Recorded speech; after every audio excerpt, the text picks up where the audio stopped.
Sir question ये है कि अल्लाह और नबी करीम सल्लल्लाहु अलैहि वसल्लम का लाख लाख शुक्र है कि पाकिस्तान में जो है वो कोरोना से इतनी तबाही नहीं फैली। तो बेशक सरकार दो आलम और अल्लाह ताला का ही करम है, लेकिन क्या इस सब में हमारा कोई किरदार है या हमें कोई ऐसी एहतियात करनी चाहिए जिससे ये करम जो है वो आइंदा भी रहे?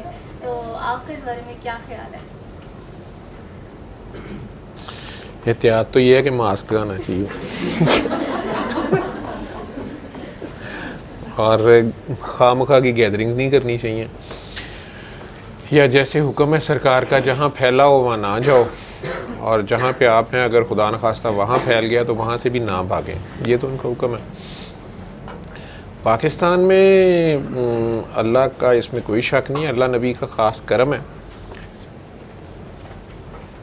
बाकी सेम तकरीबन यही क्लाइमेट, यही हालात इंडिया में है। उनके लिए दुआ करें, अल्लाह सब इंसानों पे रहम करे, उन्हें हदायत दे और सीधे रास्ते पे भी सारों को ले आए और करम करे, फजल करे, रहम करे, बरकत करे। अमेरिका में भी अभी भी काफ़ी ज़्यादा है, बल्कि उनके प्रेसिडेंट की कल न्यूज़ आई है कि दोनों मियाँ बीवी का पॉजिटिव आ गया टेस्ट। अब पता नहीं सिम्टम्स कितने हैं, लेकिन टेस्ट उनका शायद पॉजिटिव है।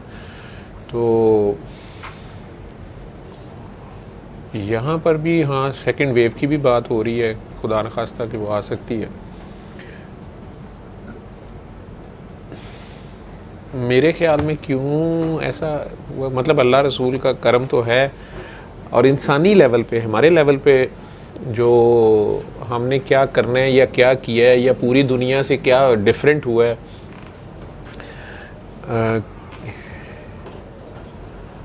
पहली बात तो ये है कि आया क्यों था। चूँकि मेरा नज़रिया ये है कि ये जिसने भी फैलाया था, लेकिन ये अल्लाह मियाँ की तरफ से अल्लाह करीम की कुदरती एक नैब बन गई है, ये असली नैब बन गई।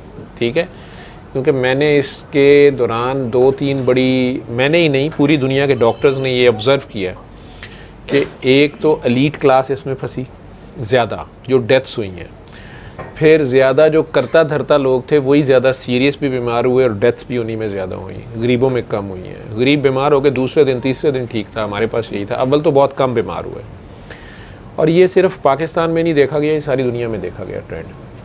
तो ये करता धरताओं के लिए आया हुआ है और अभी भी गया नहीं है, अभी भी वाकई एहतियात की ज़रूरत है। और ये नैब है अल्लाह की। अब चाहे ये किसी ने दुनियावी किसी फोर्स ने एक दूसरे के ख़िलाफ़ बायो वेपन के तौर पे यूज़ किया था, उन्होंने उसको काउंटर किया, क्या किया, लेकिन ये अब कंट्रोल में किसी के भी नहीं है, अब पकड़ी जा रहे सारों।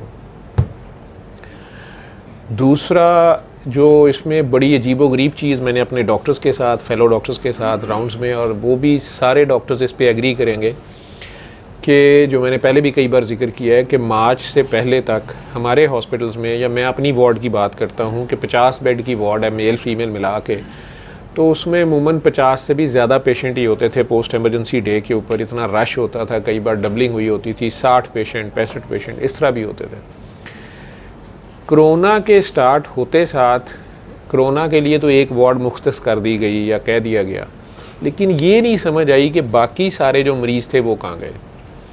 मरीज़ बहुत कम रह गए, बीमार बहुत कम हो रहे थे, और सीरियस पेशेंट भी बहुत कम आ रहे थे। एक्सीडेंट्स तो आप कह सकते हैं कि सड़कों के ऊपर ट्रैफिक कम हो गई तो उसकी वजह से एक्सीडेंट्स भी कम थे। नहीं, ये एक्सीडेंट्स जो ट्रॉमा के केसेस हैं उसके अलावा जो फिज़िकल सिकनेस थी, किसी को फालज हो रहा है, स्ट्रोक हो रहा है, हार्ट अटैक हो रहा है, सीवियर किसी और वजह से निमोनिया, सेप्सिस हो रहा है, पेट ख़राब, गैस्ट्रो, हेपेटाइटिस, काले यरकान की टर्मिनल स्टेज है, गुर्दे फेल की टर्मिनल स्टेज है, मुख्तलिफ बीमारियाँ, ऑटोइम्यून डिजीज़ हैं। हमारी वार्ड्स भरी होती थी, वो मरीज़ कहाँ चले गए ये नहीं समझ आई। हमारे पास मर के 4-5 पेशेंट होते थे, जबकि आपके पास 50-50, 60 बेड्स की वार्ड थी, और ये मैं एक वार्ड की बात कर रहा हूँ, और हमारे इस तरह की 4-5 मेडिसिन की और 4-5 सर्जरी की वार्ड्स हैं। इमरजेंसी में पेशेंट आ रहे थे, ये नहीं है हमारा हॉस्पिटल कोई स्पेसिफिक कोरोना के लिए किया भी नहीं गया था, बाकी सारे पेशेंट्स भी आ रहे थे, तो बहुत थोड़ा पेशेंट रह गया था। एक तो मुझे तो उसमें ये समझ आई है कि लोगों को खुदा याद आ गया, जब जो हमारी थ्योरी है, जो मेरी बाबा जी की जो थ्योरी है कि नफ़रत, हसद, कीना, बुग़्ज़, लड़ाइयाँ, मार कुटाइयाँ, नफ़रतें आपस की, ये बीमारी को जन्म देती हैं। और ये नफ़रत या हसद या कीना या बुग़्ज़ ये तभी होता है जब आपका ध्यान अल्लाह से हट जाता है।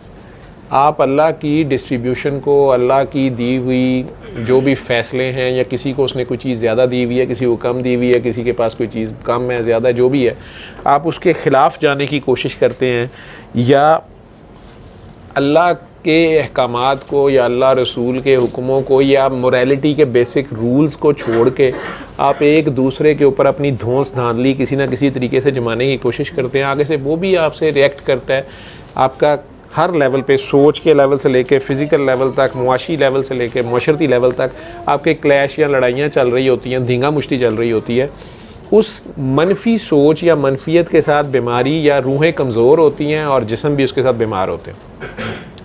अब ये कोरोना जिस वक्त फैला शुरू में मार्च में और दहशत इसकी फैली, तो ऑटोमेटिकली जिस तरह बीच समंदर में जहाज़ डूबने लगता है तो सारों को खुदा याद आता है, या हवा में जहाज़ गिरने लगता है तो अब सारों को खुदा याद आ जाता है। ऑटोमेटिकली जो एथिस्ट भी होता है उसको भी अब पता होता है कि अब कोई divine some kind of supreme power जो है ना वो इंटरवेन करे तो करे, नहीं तो गए।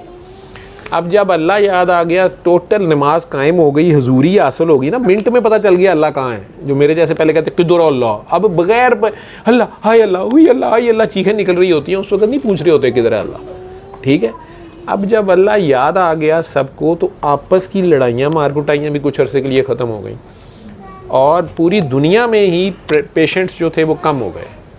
इससे ये साबित हो रहा है। और अब वापस हमारी वार्ड्स बिल्कुल सेम वैसी है जैसे फरवरी में थी। हमारी वार्ड्स, आज भी हमारी इमरजेंसी है, तो अब हमारी वार्ड्स वापस फिल हो गई हैं, तो वापस इंसान उन्हीं रस्सों पैड़ों पे आ गया। तो ये दो फिनोमिना हमने बहुत ज़्यादा देखे। दूसरी चीज़ जिसको आप मेन, जो अब आप पाकिस्तान की बात कर रही हैं, पाकिस्तान, मैं ये कहूँगा कि मेरा अपना ख्याल है कि अल्लाह याद तो सबको आ गया।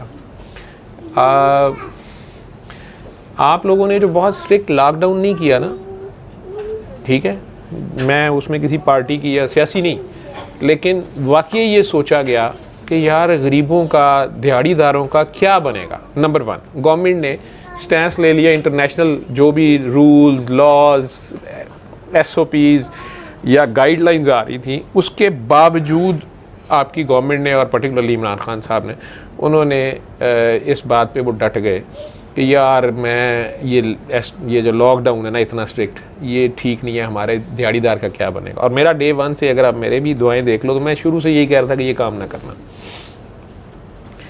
उसके साथ जहाँ लॉकडाउन किया भी गया, जहाँ आपके लॉकडाउन नहीं भी हुआ, तो कारोबार तो डाउन हो गया ना, कारोबार तो नीचे आ गया था। तो उसमें सेठ साहब को तो कुछ नहीं हुआ, उनके तो बैंकों में बहुत कुछ पड़ा था और उनके पास बाइंग पावर भी थी और वो दुकानों से जाके ख़रीद भी रहे थे। लेकिन जो रोज़ का मज़दूर था, उसकी अगर लॉकडाउन आपने नहीं भी किया, लेकिन फैक्ट्री वालों ने फारिग कर दिए, ठीक है, स्कूल बंद हो गए, जो टीचरें बेचारी पढ़ा रही थी उनको तनख्वाहें नहीं मिल रही, बच्चे स्कूल, जी हमें तो बच्चों को फ़ीस नहीं आ रही, हम आपको फ़ीस कहाँ से दें। इसी तरह और बहुत से लोग थे जिन्होंने अपने घरों में ही सिर्फ ट्यूशन्स की हुई थी, कई छोटे छोटे काम किए हुए थे। उनका रोज़ का जो कारोबार था या उनका जो महीने का ख़र्चा था ना, वो नहीं पूरा हो रहा था। मेरे नज़दीक पाकिस्तान में, मैं, अल्लाह हमें नज़र ना लगाए, मैं इस चीज़ पे तारीफ़ करता हूँ, गवर्नमेंट ने तो जो किया, गवर्नमेंट सारों का कर भी नहीं सकती थी, ठीक है, लेकिन मैं ऐसे लोगों को जानता हूँ जिन्होंने वाकई, चाहे मुल्क से बाहर थे चाहे मुल्क के अंदर थे, उन्होंने, जिसे कहते हैं दामे द्रमे सुखने या इस तरह करके, उन्होंने अपनी अपनी लेवल पे, जो आप लोगों ने, पाकिस्तानियों ने एक दूसरे का ख्याल करने की जो कोशिश की है, मुझे लगता है कि वो गरीबों की दुआएं लगी हैं आप लोगों को।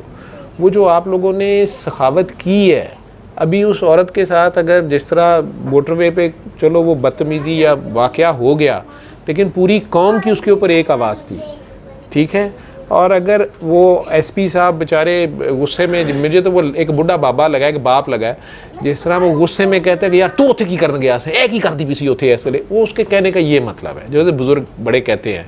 हाँ, उनकी अपनी एक पोस्ट है, उस हिसाब से उनका वो काम नहीं है, उनका तो अपना काम है कि उसको पकड़े, लेकिन ओवरऑल सबकी फीलिंग सेम थी।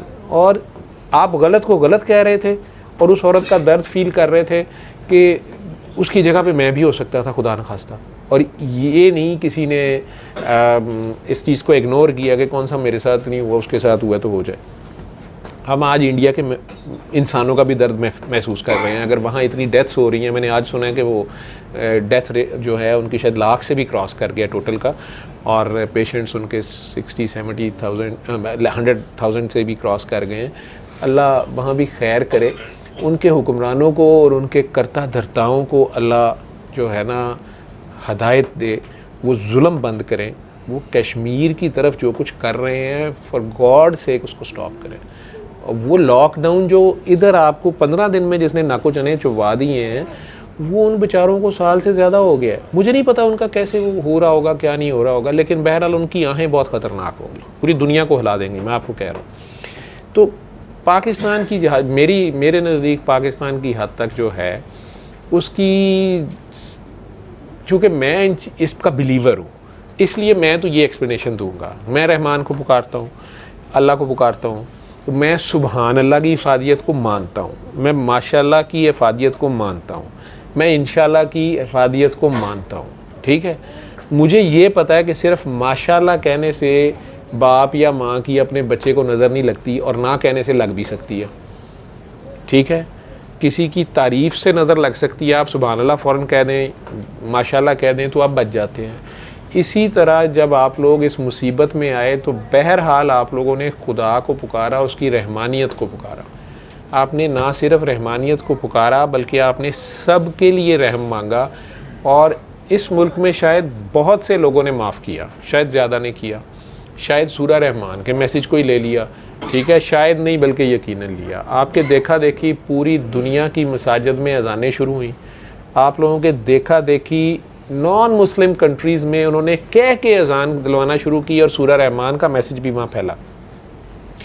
लोगों ने ये मान लिया कि वाकई फॉरगिवनेस और रिपेंटेंस जो है वो इस वक्त ज़रूरत है, और हमें फॉरगिवनेस खुद एक बहुत बड़ी चैरिटी थी, खुद अल्लाह के नाम पे माफ़ करना।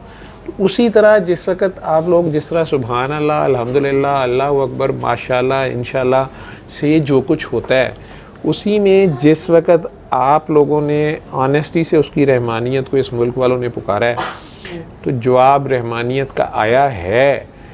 प्लस असल उसमें जो खेल है उसमें यह है कि जो आपके करता धरता मेन लोग थे उन्होंने भी तौबा की है, मेजॉरिटी ने की है, थोड़ों ने नहीं की है, तो जवाब आ जाएगा उनका सारों के सामने, लेकिन की है। ठीक है, और हर बंदा ही, कोई भी, मेरे पास छोटी सी सीट आती है ना, मैं भी फ़िरौन बन जाता हूँ। हर बंदे कोई दूसरा गलत और वो कहता मैं, बल्कि अपना काम करते हुए दूसरे को बताई जा रहा है कि तू ठीक हो जा, तो वो हर एक को अपनी अपनी जगह पे अपनी ज़िम्मेदारी का एहसास हुआ और अपनी औकात में आए। और मुझे लगता है कि बजाय ग्रो होने के इकट्ठी हुई कौम, जब कौम इकट्ठी हुई तो अल्लाह ने करम करना ही था। और आपका हो सकता है जिसको आप पुकार रहे थे वो ये बहुत सी चीज़ें देखता है, हालांकि ये सारे मेरा मुशाहिदा है, मेरी ये सारा I can be totally wrong, लेकिन ये मेरी एक्सप्लेनेशन है कि अगर सिर्फ माशाल्लाह कह देने से आपको इतना बरकत मिलती है, इंशाल्लाह कह देने से इतना कुछ होता है, सुभान अल्लाह कहने से आपको बरकत पड़ती है, तो डेफिनेटली आप रहमानियत पुकार रहे थे, पूरे खलूस से पुकार रहे थे, और अल्लाह अल्लाह अल्लाह कह के जो भी दुआ आप कर रहे थे उसके साथ जो प्रैक्टिकल था, बेसिक बात है कि ये सिर्फ आप लोग एक वो तस्बीह वजीफ़ा नहीं कर रहे थे, वो जो प्रैक्टिकल किया ना इस कौम ने एक दूसरे का जो एहसास किया है, उसमें आप ये देखें ना कि अगर खान साहब अकेले कही जा रहे थे कि जी लॉकडाउन ना करें, और बाकी एलीट क्लास कहती कि हम मर जाएंगे, आप अमीर गरीबों को कह रहे हैं कि नहीं जी नहीं, डेली वेजर का क्या बनेगा, ये वो बाढ़ में जाए, ये फैल जाएगी, हम मर जाएंगे सारे, हमारे बच्चे मर जाएंगे। तो करता धरता तो आपकी एलीट क्लास थी, लेकिन एलीट क्लास ने भी उस काम में कोऑपरेट किया। फिर मैं ऐसे लोगों को जानता हूँ जो बेचारे बड़े बड़े अमीर भी या चलें मेरी तरह गुनाहगार कभी मस्जिद में नहीं गए, शराबी कबाबी लोग, लेकिन उन्होंने भी अगर अपने मुलाजमों को भी छुट्टी दे दी ना, कि जी मेड को छुट्टी दे दी, सफाई वाले को, बर्तन वाले को, जो के घर आते हैं उनको भी कह दिया कि आपने नहीं आना, लेकिन सिर्फ ये नहीं कह दिया कि आपने नहीं आना, उन्हें पूरे महीने का राशन डाल के दिया, 2 महीने 3 महीने के लिए भी करना पड़ा तो किया, ठीक है। वो मैं हैरान हूँ कि बजाय पतला होने के वेट गेन कर गए अमीर लोग, ठीक। हालांकि उन्होंने मेहनतें की हैं बेचारों ने, जिन्होंने कभी पोचे नहीं मारे थे, पोचे शोचे मारे हैं, लेकिन शायद वो सेहत ही बेहतर हुई है उनकी। लेकिन वो गरीबों की जो दुआएं लगी हैं मेरे ख्याल में, वो उस वजह से आपके बरकत पड़ी है। जब गरीब मजलूम दुआ देता है, अगर मजलूम की अर्श हिला देती है तो मजलूम की दुआ क्या करती होगी, ये भी तो देखें आप, तो अल्लाह खुश हो जाता होगा। तो आप लोगों ने आपस में शायद नहीं, यकीनन मेजॉरिटी ने खैर व बरकत बांटी है और उसका नतीजा अल्लाह ने आपको दिया है। मैं नहीं कहता कि दूसरी कौमों ने ये नहीं किया, वहाँ भी हुआ होगा, किया होगा लोगों ने, लेकिन मैंने इस कौम को यहाँ ये करते देखा और अभी तक मुझे पता है कि लोग ये कर रहे हैं। और मैंने कहा ना कि किसी शहर की सलामती के लिए ये भी काफ़ी होता है कि वहाँ कोई एक ही अल्लाह का बंदा हो, और वो अल्लाह का बंदा सिर्फ बैठ के 24 घंटे अल्लाहू नहीं कर रहा होता, वो प्रैक्टिकल का बंदा होता है, वो प्रैक्टिकल में कोई खैर ही बांट रहा होता है, वो और कुछ नहीं तो हो सकता है जानवरों, चिड़ियों, परिंदों का ही ख्याल कर रहा होता है, या कहीं सड़क पे जो रात को सोए हुए हैं उनके ऊपर ही चादरें चोरी चुप करके दे जाता है कि ये ठंड में लेटे हुए हैं, या उनके पास खाने रख जाता है। अगर वो खुदा जो वो वाक़या मैं आपको सुना रहा था कि वो बुज़ुर्ग एक फ़ौत हो गए, तो उन्होंने दूसरे बुज़ुर्ग से जब वादा किया हुआ था कि भी मैं अगर मुझे मौका मिला तो मैं तुम्हें आके बताऊँगा कि अल्लाह के यहाँ कौन सा अमल मेरा मकबूल हुआ, तो उन्होंने आके कहा कि यार कुछ भी नहीं काम आया, बस वो एक दिन की मेरा पेन था और मैं हम्द लिख रहा था, नात लिख रहा था, तो मेरे पेन की निब के ऊपर जो इंक लगी थी वो मक्खी चूस रही थी, तो मक्खी ने गवाही दे दी कि इस बंदे ने, मैं खुराक ले रही थी तो इसने मेरी खातिर पेन को नहीं छेड़ा, मुझे नहीं उड़ाया और मुझे आराम से अपनी खुराक लेने दी जो मैं उसकी पेन की निब से ले रही थी। तो अल्लाह ने उस मक्खी की इस गवाही के ऊपर उस बंदे को बख्श दिया। ये या नबी करीम सल्लल्लाहु अलैहि वसल्लम के दौर का जो वाक़या है कि वो प्रॉस्टिट्यूट है और वो रात को उनके सामने ही चल के आ रही है, वो दूसरे साहबी जो साथ हैं, और रात का वक्त है और डेफिनेटली उस ज़माने में उस औरत, और ये ऑलरेडी उसकी रिप्यूट ठीक नहीं थी, या वो औरत को सब इस हिसाब से जानते थे, वो रात को आ रही है, रात के 3 बजे, तो जी कोई डेफिनेटली जी गलत काम करके आ रही है, ठीक है। लेकिन वो अंदर जाती है, उसी गली में कोई कुत्ता भूखा मर रहा है सर्दी में, और वो उसको अपनी जूती में ही दूध डाल के ला के, उसको जल्दी में बर्तन नहीं मिला और उसने दे दिया है, और अगले दिन पता चला कि वो औरत तो मर गई है लेकिन कुत्ता बच गया, और सरकार ने कहा वो जनती है, इसलिए कि उसके पास एहसास इतना बड़ा था कि उसके पास वही दूध था जो उसने पीना था, वो उसने उस कुत्ते को डाल दिया। हम नमाज पढ़ रहे होते हैं रात को एक्स्ट्रा 100 नफल, ठीक है, पहले किन्ना ही तो पानी असी 6 वारी वज़ू टूटना होंगे साढ़े वर्गे का, क्योंकि खाना बहुत खादा होंगे, ਉਹਦੇ बाद ਹੁਣ वज़ू भी असी नफल भी 100 गिन ले ने तो करके छड़ने ने। किसी पीर साहब ने कहा कि इससे महबूब आपके कदमों में आएगा, ये पता नहीं केड़ा महबूब है जो कदमा चाहता है, इबादतां दा साडा आया हाल है। उसके बाद हम दड़ फैक्ट्री शुरू हो गई है, नवाफिल हो रहे हैं, बाहर से थोड़ी थोड़ी देर बाद किसी बेचारे आवारा कुत्ते की आवाज़ आ रही है, ज़्यादा है, देना भी नहीं किसी को, ये मारा गया, ये जो मुसल्ले वाला था ये मारा गया। हलाकत इन मुसल्ले वालों के लिए, ऐसे मुसल्ले वालों के लिए जो भूखे को खाना नहीं खिलाते। उसके कानों में आवाज़ पड़ी थी, मैं तो सोया हुआ था, मेरे कानों में तो नहीं पड़ी। वो जो खैर से इबादत फरमा रहे थे, उन्होंने बाहर निकल के क्यों नहीं देखा, बादशाह सलामत ने, वो मखलूक के बादशाह हैं इस ज़मीन पे, कि कुत्ते को इस टाइम क्या चीज़ तंग कर रही है, इतना अच्छा चौकीदार, इतनी अच्छी ड्यूटी कर रहा है तो तब भी मैं से कुछ दूँ, अगर ये चोरों को डरा रहा है तो तब भी अच्छी बात है, और अगर कहीं ये खुदा को पुकार रहा है तो क्यों पुकार रहा है, ये हाई गवर्नमेंट को क्यों पुकार रहा है मेरे होते हुए, यहाँ पे जो ड्यूटी पे मैं हूँ, इस ज़मीन का बादशाह तो मैं हूँ, मेरे कानों तक किसी मजलूम की आवाज़ आई है तो उसकी दाद रसी की जाए, नहीं मनूस किधरों आ गया है, तो इसकी नमाज पकड़ी जाएगी। वो एहसास इस कोरोना में मैंने बहुत ज़्यादा देखा है। मैं इस कौम की अल्लाह खैर रखे, अल्लाह इसको बढ़ाए। मैं दुआ कभी कभार सेशंस करता था, बल्कि मुझे एक गाना याद आ गया, वो जरार, मुझे पीछे हारिस की शक्ल नज़र आ रही है, तो जवाब भी आया हुआ है। अच्छा, इन लोगों ने एक सॉन्ग है किसी के पास है?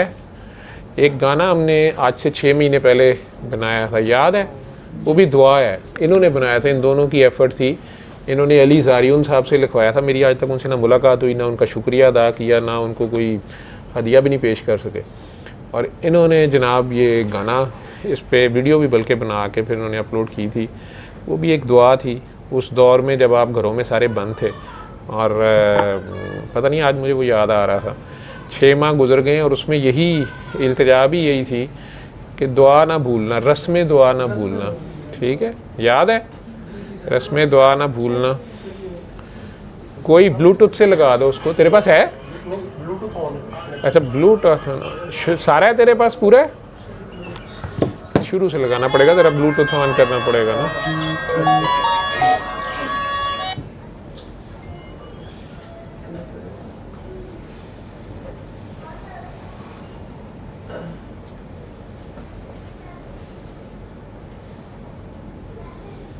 तो पहले पता नहीं कहाँ कनेक्ट हुआ हुआ है।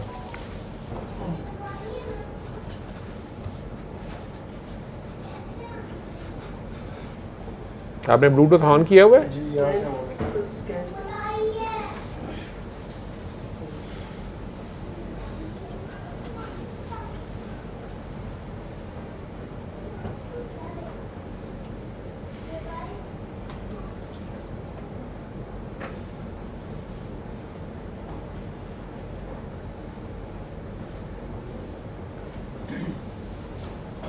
लेकिन इसके स्टार्ट में जो पिक्चर आ रही है वो तो नहीं थी, ये किसी और ने अपनी फनकारी डाली हुई है इसमें। गाना देख लें पूरा है।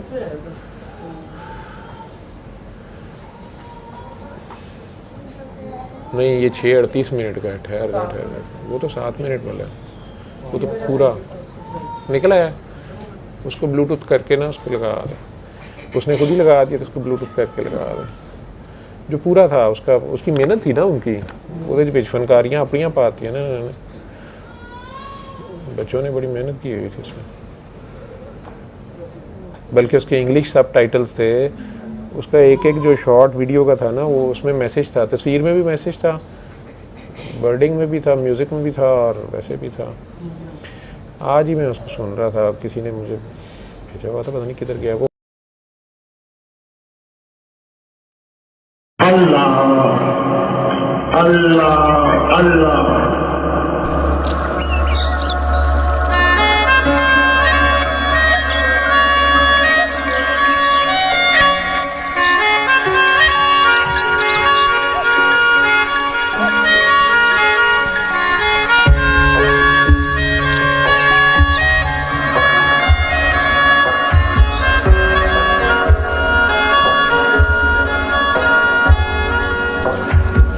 तुम्हें दुआ ना भूलना, इसमें शिफा ना भूलना, रस्में दुआ ना भूलना, इसमें शिफा ना भूलना।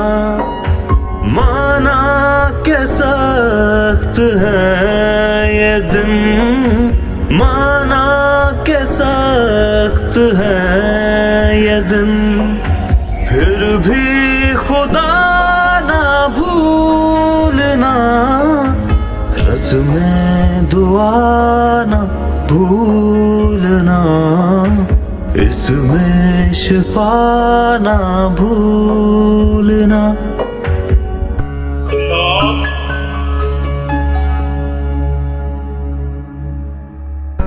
अल्लाह अल्लाह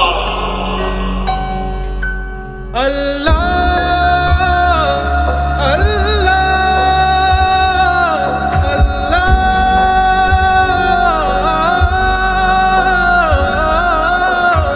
डरने की बात ही नहीं, बचने की बात है। अभी दिन भी चला ही आएगा, क्या है जो रात है अभी,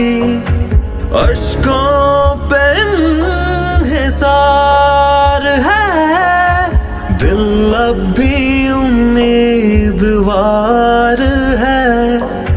वो तो वफा करेगा ही, तुम अपनी जफा न भूलना। माना के सख्त है ये दिन, माना के सख्त है ये दिन, फिर भी खुदा ना भूलना। रस्में दुआ ना भूलना, इसमें शिफा ना भूलना।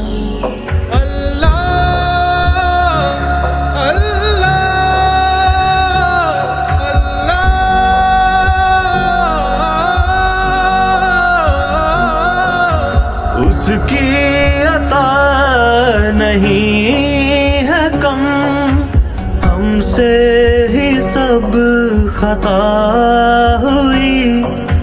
यूं ही नहीं ये सरज़मीं लम्हों में करबला हुई। आया है वक्त दोस्ता, अपनी खताएं मान ले। आती है गैब से सदा, देखो सजा न भूलना। माना के सख्त है ये दिन, माना के सख्त है ये दिन, फिर भी खुदा ना भूलना। रस्में दुआ ना भूलना, इसमें शिफा ना भूलना।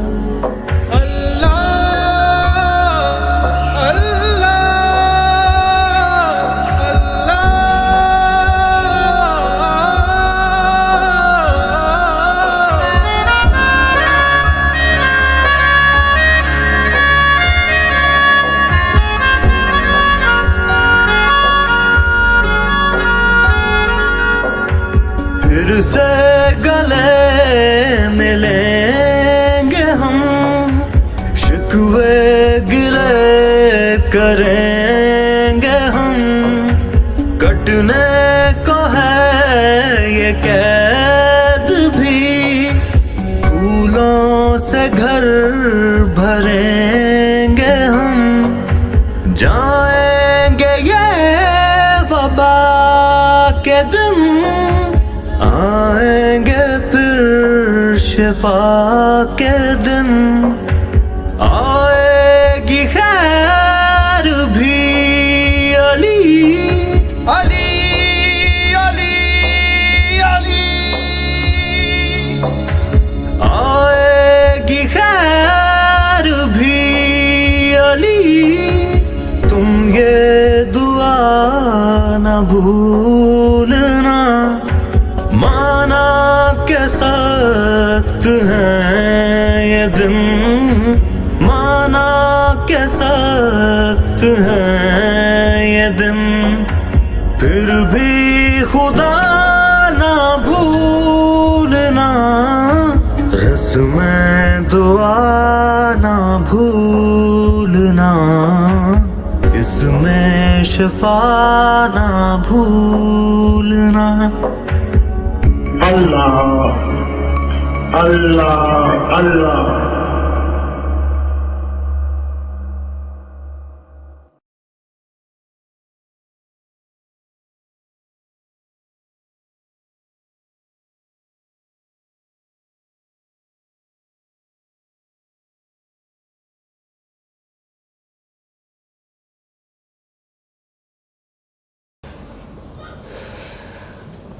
अब आँखें बंद करके सारे एक दुआ करें। दुआ के लिए कहा था बाबा जी की बड़ी सीनियर काकियाँ हैं, बाजी मीना ज़ेबा, उनकी अम्मी बीमार है,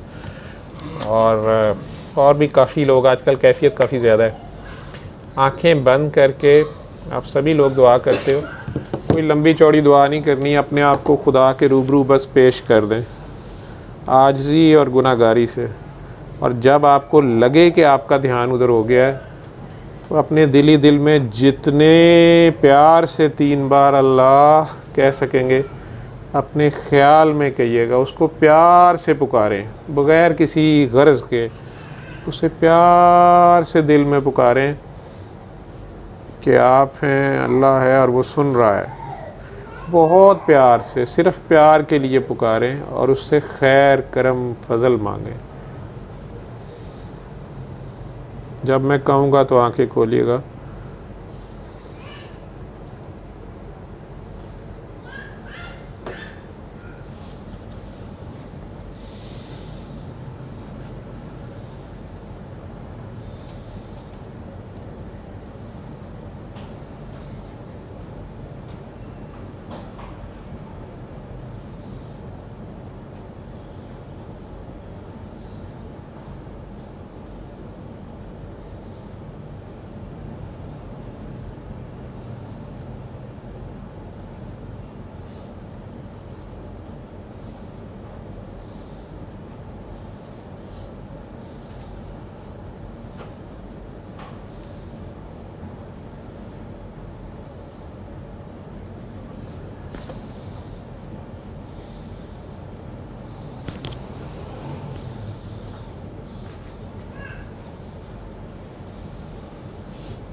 आंखें खोल लें।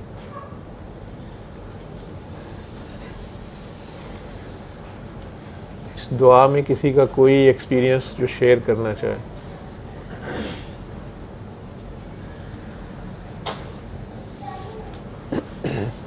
नहीं तो दोबारा दुआ करें। मैंने कहा ना, कोरोना अभी गया नहीं है। नबी करीम सल्लल्लाहु अलैहि वसल्लम की सिफारिश, उन्हीं के पीछे छुपना है सब ने। आंखें बंद करके सरकारे दो आलम के रूबरू पेश हो जाओ। अपना ध्यान एक लम्हे को उनकी तरफ कर लें। जब आपका ध्यान उधर हो जाए, ऐसे ही गंदे मंदे गुनाहगार, रहमत ही मांगनी है, करम मांगना है, फजल मांगना है, रहम मांगना है, तो प्यार से अपने दिल में सल्लल्लाहु अलैहि वसल्लम कहिएगा।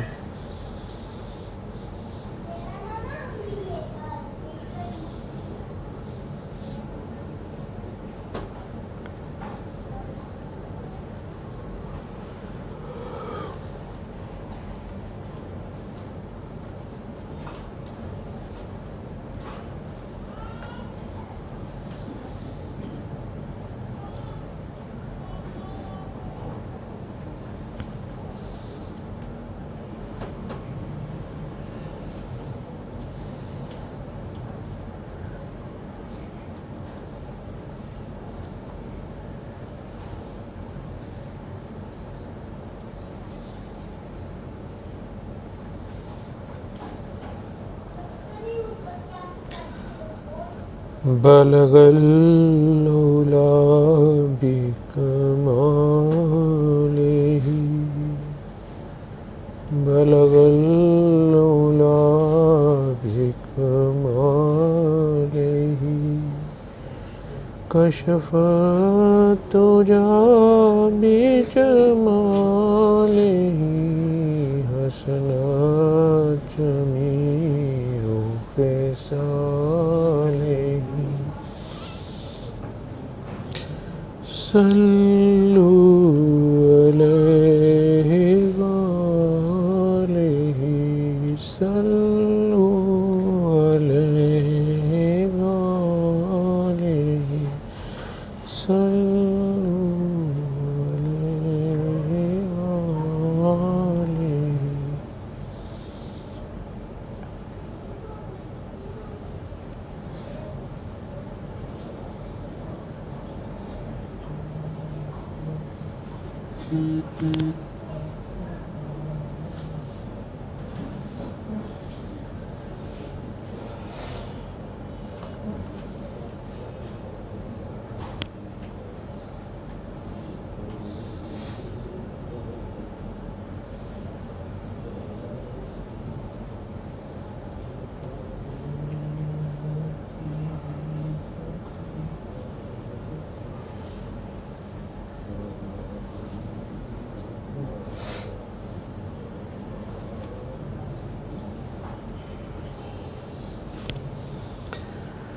आंखें खोल।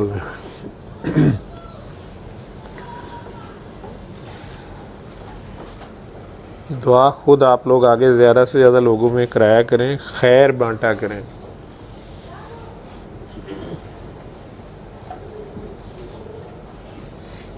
चलती फिरती दुआ बन जाए, प्यार बन जाए। क्योंकि दुआ ये किसी ख़ास लफ्ज़ का, हरफ का, तरीके का तो नाम नहीं है, एक जज्बे का नाम है। प्यार जज्बा है। खुदा जज्बे ही की ज़ुबान में बात करता है, एहसास की ज़ुबान में बात करता है। मुर्दे को तो कोई एहसास नहीं होता, जिंदा को एहसास होता है। दर्द की ज़ुबान में बात करते हैं। दर्द एक एहसास है।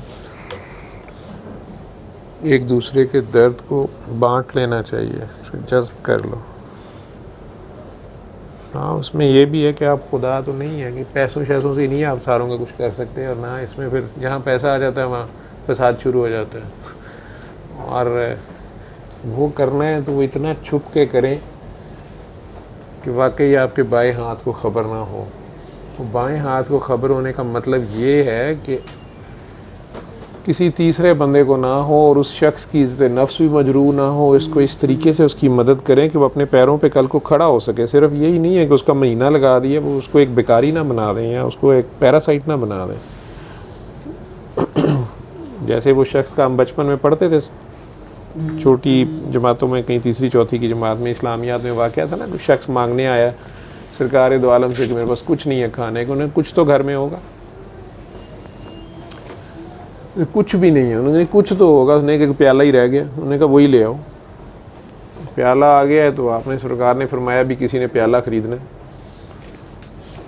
किसी को चाहिए। किसी ने कह दिया जी मैं 1 दिरहम में ख़रीद लेता हूँ, जो उस ज़माने का सिक्का होता था। आपने कहा ये 1 दिरहम में ख़रीद रहा है, कोई इससे ज़्यादा कीमत लगाएगा? सरकार से प्याला मिल रहा है, उनके हाथ लगे हुए हैं। बहरहाल उनके साथी उस वक्त सारे बेचारे ऐसे ही थे। किसी के पास जो गुंजाइश थी, किसी ने कहा जी मैं 2 दिरहम में ख़रीद रहा हूँ। उन्होंने कभी कोई इससे ज़्यादा कीमत लगाता है, नहीं लगी। उन्होंने कहा ठीक है 2 दिरहम में प्याला बेच दिया। हालांकि सरकार ये भी कह सकते थे कि यार 2 दिरहम निकालो, हेल्प करो इसकी, ये करो, या अपनी जेब से दे देते। वो फिर अगले दिन आ जाता, उसका मसला तो वही रहता। वो 2 दिरहम में उस दिन तो रोटी ले जाता, फिर अगले दिन क्या करता। अब उन्होंने कहा है कि जाओ 1 दिरहम का कुल्हाड़ा ख़रीद के लाओ, 1 दिरहम की रोटी घर छोड़ के आओ, बच्चों को खाना शाना दे के आओ, जो भी उस ज़माने का सिलसिला। वो करके आ गया तो उन्होंने कहा कल से तुमने इस कुल्हाड़े से लकड़ियाँ जंगल में जाना है, काटनी है और मंडी में आके बेच देनी है। कोई ईंधन की खातिर ले लेगा, किसी ने चारपाई बनानी है, ज़्यादा बड़ी लकड़ होगी तो वो ले लेगा। वो लकड़ी काटो और लाओ, मेहनत करो। कुछ अर्से के बाद उन्होंने बड़ा खुशी खुशी आके बताया कि सरकार मेरा घर का सिस्टम भी चल रहा है